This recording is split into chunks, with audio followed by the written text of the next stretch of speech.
जय हिंद दोस्तों। प्रधानमंत्री मोदी की इजराइल यात्रा अब खत्म हो चुकी है, लेकिन एक चर्चा बहुत ज्यादा बनी हुई है। हर न्यूज़पेपर में इसको कवर किया जा रहा है। कवर इस चीज को किया जा रहा है कि प्रधानमंत्री मोदी जब वहां की संसद, जिसे नेसेट कहा जाता है, उसके अंदर एक स्पीच दे रहे थे और उस स्पीच देते समय वहां के कुछ सांसद, जैसे कि हमारे यहाँ पे एमपी होते हैं, वैसे ही वहां पर कुछ सांसदों ने उस नेसेट को छोड़ दिया, उसको बाइकआउट कर दिया। तो यहाँ की जो विपक्ष है या फिर जो भी न्यूज मीडिया है, वो इस चीज को कवर कर रही है कि जिस तरह से उसे बाइकआउट किया गया, उसका बाइकआउट करना भारत का बाइकआउट करना कहला रहा है, क्योंकि इन्होंने प्रधानमंत्री मोदी को बाइकआउट किया। लेकिन सच्चाई कुछ और है। हम इसी चीज के बारे में आज जानेंगे कि क्या सच में प्रधानमंत्री मोदी का बाइकआउट किया गया था या फिर कोई और रीजन था जिसका बाइकआउट किया गया था। आप इस न्यूज में भी देख सकते हो, बाय डिड इजराइल ओपोजिशन बाक आउट ड्यूरिंग प्रधानमंत्री मोदी सीनेट विजिट। जब प्रधानमंत्री मोदी के द्वारा स्पीच दी जा रही थी, तभी वहां पर जो है बाइकआउट कर दिया गया। कुछ सांसद जो पीछे बैठे हुए थे अपोजिशन के, उन्होंने इस चीज को लीव करके, वहां की नेसेट को लीव करके बाहर चले गए थे। साथ ही दूसरी खबर यह है सबसे इंपॉर्टेंट कि जब प्रधानमंत्री मोदी इजराइल की यात्रा पर गए, तब पाकिस्तान की तरफ से इसका विरोध किया गया। पाकिस्तान की जो संसद है, वहां पर एक रेजोल्यूशन पास किया गया और कहा गया कि ये जो भी कुछ किया जा रहा है, या प्रधानमंत्री मोदी की जो भी यात्रा इजराइल में हो रही है, ये यात्रा एंटी मुस्लिम है। मतलब कि जितने भी मुस्लिम कंट्रीज है, उनके लिए एक घातक साबित होगी, उनके लिए खतरा साबित होगी। इसीलिए उन्होंने इस चीज का पूरी तरह से विरोध किया। तो आज इन दोनों न्यूज का हम पूरी तरह से विश्लेषण करने वाले हैं। क्या सच में प्रधानमंत्री मोदी का बाइकआउट किया गया या फिर कोई और रीजन था? जय हिंद दोस्तों, मेरा नाम है कपिल और मैं आप सभी का स्वागत करता हूं एजू करंट इंडिया पर। दोस्तों, प्रधानमंत्री मोदी 25 फरवरी को इजराइल की यात्रा पर जाते हैं। इजराइल पहुंचने के बाद इजराइल के जो प्रधानमंत्री बेंजामिन नेतन्याहू है, उनके द्वारा उनका रेड कारपेट पर वेलकम किया जाता है। बेंजामिन नेतन्याहू के द्वारा सारा जो प्रोटोकॉल्स है उसको तोड़ा जाता है।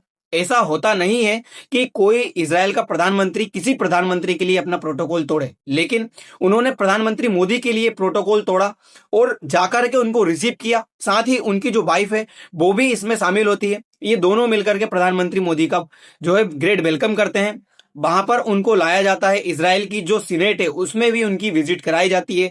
शाम को ये दोनों मिलते हैं, एक जैसे कपड़े पहनते हैं। मतलब जो बेंजामिन नेतन्याहू है, ये भारत का वेशभूषा पहनते हैं और जो प्रधानमंत्री मोदी है, ये इजरायली वेशभूषा पहनते हैं। साथ में मिलकर के दोनों डिनर करते हैं।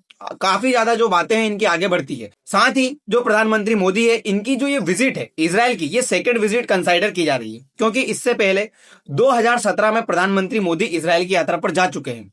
जब आप लोगों ने सुना होगा एप्स्टीन फाइल में उनका नाम लिया गया था, जिस समय पे एप्स्टीन फाइल में प्रधानमंत्री मोदी का नाम लिया गया था, उस समय बताया जाता है 2017 में प्रधानमंत्री मोदी इजराइल की यात्रा पर गए हुए थे। हालांकि उस चीज की कुछ तार्किक बातें नहीं बताई जा रही है कि वो जो है डोनाल्ड ट्रंप के लिए वजह से वहां पे गए थे, ट्रंप के खुश करने की वजह से वहां पे गए थे। लेकिन ये सारी चीजें निकल कर सामने आई। अनुमान लगाया जा रहा था कि भारत और इजराइल के बीच में इस बार जो वार्तालाप है वो ट्रेड को लेकर के की जाएगी, साथ साथ ही डिफेंस को लेकर के की जाएगी, और एआई जो टेक्नोलॉजी है वो एक दूसरे को साझा करने के लिए इस तरह की बातें दोनों के बीच में की जाएंगी। साथ ही मैं आपको ये भी बता दूं कि इस बार एआई को लेकर इन दोनों के बीच में वार्तालाप हुई है। प्रधानमंत्री मोदी के द्वारा इजराइल के जो भी बड़ी बड़ी कंपनियां हैं जो एआई टेक फर्म को लेकर के आगे बढ़ रही है, उनसे ये कहा गया है कि आप भारत में आइए और भारत में आकर के आपका जो हेवी इन्वेस्टमेंट वो इन्वेस्टमेंट कीजिए। इस तरह की बातें प्रधानमंत्री मोदी के द्वारा कह दी गई है। अब बात अगर उस चीज की करें कि क्यों अपोजिशन लीडर ने क्या वाकई में जो नेसेट है उसको बाइकआउट किया था जब प्रधानमंत्री मोदी जो है स्पीच दे रहे थे उस समय। देखिए होता क्या है, इजराइल के अंदर जब उनकी जो संसद है उसके अंदर किसी भी बड़े लीडर को बुलाया जाता है और उसका कोई स्पीच हो या संबोधन हो, तो उससे पहले वहां के जो हाईकोर्ट है उसके प्रेसिडेंट को बुलाया जाता है, उसके जो जज है बड़े उसको बुलाया जाता है। लेकिन जो बेंजामिन नेतन्याहू है, उन्होंने वहां के जो हाईकोर्ट के जज है उनको बुलाया नहीं, उनके प्रेसिडेंट को इनवाइट नहीं किया। अब वहां के जो प्रेसिडेंट है उनको इनवाइट नहीं किया जा रहा है, उससे पहले ही वहां के मतलब हमारे जो प्रधानमंत्री मोदी है उनके द्वारा स्पीच दिलवाई जा रही है। तो इस चीज का बाइकआउट किया गया। वहां के जो ओपोजिशन लीडर है लेपिड के द्वारा, उन्होंने इस चीज का बाइकआउट किया। और जो भी पूरे ओपोजिशन लीडर थे, जो भी ओपोजिशन के सांसद थे, उन्होंने जैसे ही प्रधानमंत्री मोदी की स्पीच शुरू हुई उसके लिए वो पहले बाहर चले गए, उसको बाइकआउट कर दिया। तो ये वो जो न्यूज है वो पूरी हेडलाइंस बन गई कि प्रधानमंत्री मोदी का बाइकआउट किया गया है, जबकि ऐसा नहीं था। थोड़ी ही देर बाद उन्होंने आकर के फिर से इसे रिजॉइन किया, प्रधानमंत्री मोदी की जो स्पीच है उसको पूरा सुना, और बाद में जो ये लेपिड है, इन्होंने प्रधानमंत्री मोदी से ये तक कहा कि भारत और इजराइल के जो रिश्ते हैं वो बहुत पुराने हैं, हम हमेशा भारत के साथ में खड़े हुए हैं, चाहे हम ओपोजिशन में रहे या फिर सत्ता में रहे, जो भी रहे हम भारत के साथ में एक साथ होकर के खड़े हुए हैं। ये क्लियर दर्शाता है कि ऑपोजिशन और सत्ता ये दोनों देश के लिए एक साथ किस तरह से खड़े हो सकते हैं, किस तरह से यूनिटी दिखाई जा सकती है। हमारे देश में जिस तरह से बाइकआउट किया जाता है, जिस तरह से अलग अलग हर चीज को बताया जाता है कि हम सरकार के साथ में नहीं है, चाहे किसी भी मुद्दे के ऊपर हो, लेकिन इजराइल के अंदर ये चीज को नहीं दिखाया गया। इजराइल के अंदर ये चीज पूरी तरह से बताई गई कि जब देश को लेकर के बात की जाएगी तो हम अपोजिशन और पोजीशन दोनों जो पार्टीज है वो एक साथ में खड़ी मिलेंगी। इसी तरह से इन्होंने बाद में प्रधानमंत्री मोदी से आकर के मुलाकात की और पूरी जो भी उनकी स्पीच है वो स्पीच को सुना। बाद में इन्होंने जो है पूरी तरह से ज्वाइन कर लिया। सिर्फ थोड़ी देर के लिए ही ये बाइकआउट करके गए थे, ताकि ये बेंजामिन नेतन्याहू को दिखा सके कि हम आपके खिलाफ है, ना कि भारत के आए हुए प्रधानमंत्री के खिलाफ।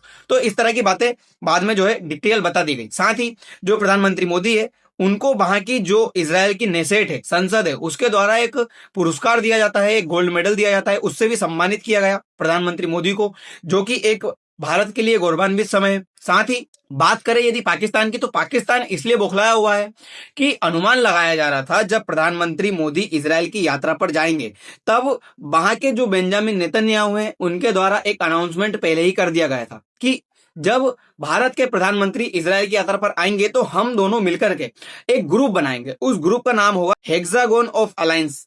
ये ग्रुप बनाया जाएगा और इसीलिए पाकिस्तान ने अपनी वहां की जो संसद है उसमें एक रेजोल्यूशन पास किया, और रेजोल्यूशन पास करते हुए इसको मुस्लिम उम्मा बताया। साथ ही इसको कहा कि ये एंटी मुस्लिम है और जो भी मुसलमान जो देश है, मुस्लिम जो कंट्रीज है, उनके लिए खतरा साबित होगा। मैं आपको ये भी बताऊं, पहले हुआ क्या था कि पाकिस्तान ने एक इस तरह का नाटो बनाने की कोशिश की थी कि जिसमें पाकिस्तान हो और जो भी सारे मुस्लिम कंट्रीज है वो सब इसमें शामिल होंगे। यदि किसी एक मुस्लिम कंट्री के ऊपर किसी भी देश के द्वारा कोई हमला किया जाता है, मान लीजिए भारत की तरफ से पाकिस्तान के ऊपर हमला किया जाता है, तो सारे के सारे जो मुस्लिम कंट्रीज है पाकिस्तान की हेल्प करने के लिए आएंगे। जिस तरह से पाकिस्तान ने सऊदी अरब के साथ में एक डिफेंस पैक्ट किया, यदि पाकिस्तान के ऊपर कोई देश हमला करेगा तो सऊदी अरब उसकी हेल्प करेगा, और सऊदी अरब के ऊपर कोई देश हमला करेगा तो पाकिस्तान उसकी हेल्प करेगा। इसी तरह का एक नाटो बनाने की कोशिश पाकिस्तान और टर्की के द्वारा की जा रही थी, लेकिन वो नाटो बन नहीं पाया। तो अब इनका यह कहना है कि भारत और इजराइल ये दोनों देश, जिस तरह से भारत के लिए पाकिस्तान दुश्मन है उसी तरह से इजराइल के लिए टर्की दुश्मन है, तो ये दोनों जो देश है वो इन दोनों देशों को यानी कि मुस्लिम कंट्रीज को काउंटर करने के लिए इस तरह का एक नाटो बना रहे हैं। इस जो हेक्सागोन ऑफ अलायंसेस है इसको नाटो का नाम भी दिया जा रहा है। अब ये जो दोनों देश है वो क्यों बना रहे हैं? क्योंकि भारत जो है India middle east Europe economic corridor जिसे आईमेक कहा जाता है उसको पूरा करना चाहता है। ये भारत से शुरू होकर के यूएई को होता हुआ, सऊदी अरब से होता हुआ, इजराइल से जो है ग्रीस तक जाने वाला है। इसीलिए अनुमान लगाया जा रहा है कि जो ये 6 देश इसमें इंक्लूड किए जाएंगे भारत की तरफ से या इजराइल की तरफ से हेक्सागोन ऑफ अलायंस के अंदर, उसमें 6 देश जो होने वाले हैं, एक है ग्रीस, एक है साइप्रस, एक है इजराइल, और भारत स्पेशली इसमें बुलाया जा रहा है। साथ ही जो ये अरब राष्ट्र कहा जा रहा है, तो इस अरब राष्ट्र के अंदर अनुमान लगाया जा रहा है कि ये यूएई को जो है साथ में लेकर के आएंगे। क्यों? क्योंकि जो सऊदी अरब है वो पाकिस्तान के साथ में पहली डिफेंस पैक्ट को साइन कर चुका है, लेकिन जो यूएई है वो सऊदी अरब, इन दोनों के बीच में झड़प चलती रहती है। मैंने आपको एक सेशन में बताया कि यमन के अंदर ये दोनों देश काफी ज्यादा झगड़ लिए हैं। इन दोनों के बीच में जो राइवलरी चल रही है उसको काउंटर करने के लिए हो सकता है जो यूएई है वो भारत और इजराइल के साथ में आ जाए। इसीलिए अनुमान इनका यही लगाया जा रहा है कि इस जो अरब राष्ट्र का बताया जा रहा है कि इसमें जो अरब राष्ट्र है वो शामिल होगा, उसमें यूएई ही एक ऐसा देश होगा जो शामिल होगा। साथ ही जो अफ्रीकी राष्ट्र है उनको भी शामिल करने की बात की जा रही है। जितने भी अफ्रीकी राष्ट्र है वो इसमें शामिल किए जा सकते हैं। लेकिन अगर बात करें कि भारत और इजराइल के बीच में किस चीज को लेकर के डील की गई, अनुमान लगाया जा रहा था कि डिफेंस को लेकर के इन दोनों देशों के बीच में बड़ी डील होगी, लेकिन अभी इन दोनों देशों के बीच में एक एमओयू साइन किया जाएगा जिसमें खास करके ये आयरन डोम और जो एडवांस मिसाइल है इसको लेकर के अपनी जो टेक्नोलॉजी है वो एक दूसरे को शेयर की जाएगी। आपको पता है जब ईरान के द्वारा इसराइल के ऊपर हमला किया गया तो इसराइल ने अपना एक एयर डिफेंस सिस्टम बनाया था जिसे आयरन डोम कहा जाता है।